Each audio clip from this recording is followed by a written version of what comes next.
बंधुगण नमस्कार मु देवेश दास आपनकु स्वागत करुछि मो चैनल मस्ती टाइम को। आसंतु आजि आमे जानिबा 700 वर्ष परे प्रभु हनुमान होइछंती प्रसन्न। एही चारोटी राशिर लोकंकर बदली जीव भाग्य। राताराती होइजिबे मालामाल। एहा कहिबा पूर्वरु मोर अनुरोध कि टिके मो वीडियो को लाइक और चैनल को सब्सक्राइब कर दियंतु प्लीज। बंधुगण ध्यान दियंतु। पौराणिक मान्यता अनुसारे देवता मानंक मध्यरे प्रभु हनुमान ही प्रत्येक जुगरे अमर होई रहिछंती। देवी अंजनीक औरसरु प्रभु हनुमान जन्म होइथिले।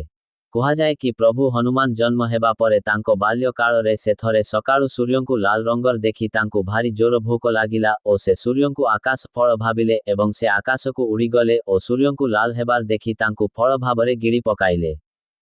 सेही दिन राहु सूर्यंकु ग्रास करिबा पाई आसिथिला। किंतु प्रभु हनुमानंकु देखि से अन्य कौनसी राहु भाबी नेला।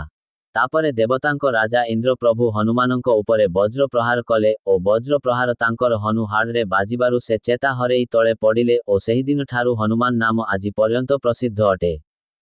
ज्योतिष शास्त्र अनुसारे शनि ग्रह एही समयरे धनु राशिर एवं मंगल ग्रह मकर राशिरे अवस्थान करिसंती।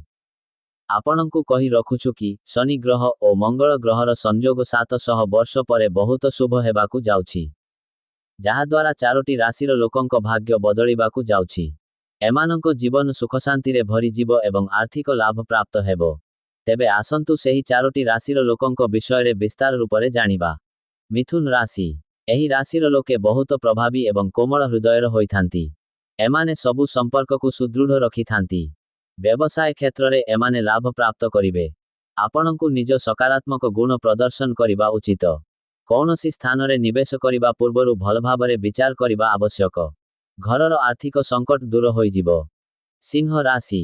कौनसी स्थान रे निवेश करि लाभवान हेबे। पारिवारिक सुख शांति विद्यमान हेबो। आपण कौनसी धार्मिक समारोह रे जाई पारंती।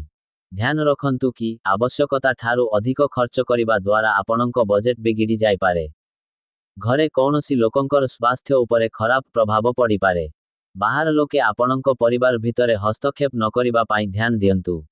कुंभ राशि। आपनंकु दायित्वहीन हेबा उचित नुहे। परिवार रे धार्मिक कार्यक्रमर आयोजन होई पारे। जदि आपण कौनसी कथारे चिंतित रहिछंती ताहेले अनुभवी बा घरर वरिष्ठ व्यक्तिंको सहित परामर्श करंतु। ऑफिस रे आपनंकु कौनसी समस्यार सम्मुखीन हेबाकु पड़ी पारे। छात्र छात्री को पाठ पढ़ा उपरे विशेष ध्यान देवार आवश्यकता रहिछि। चाकिरी क्षेत्र रे पदोन्नति मिलिबार संभावना रहिछि। मकर राशि। कौनसी नुआ कार्य आरंभ करिबा पाई आपण योजना प्रस्तुत करिवे। कैरियर सहित जड़ित किछि समस्यार समाधान करिवे। घरे कली झगड़ारु दूरेई रुहंतु। सबु क्षेत्र रे धैर्य रखंतु। देखिबे सफलता आपणंक पाख छाड़ी जीव नाही। अचानक धन प्राप्ति हेबार संभावना रहिछि। पितामातांको आशीर्वाद नेई सबु कार्य रे हाथ दियंतु। देखिबे आपण सबु कार्य रे सफल हेबे। धन्यवाद।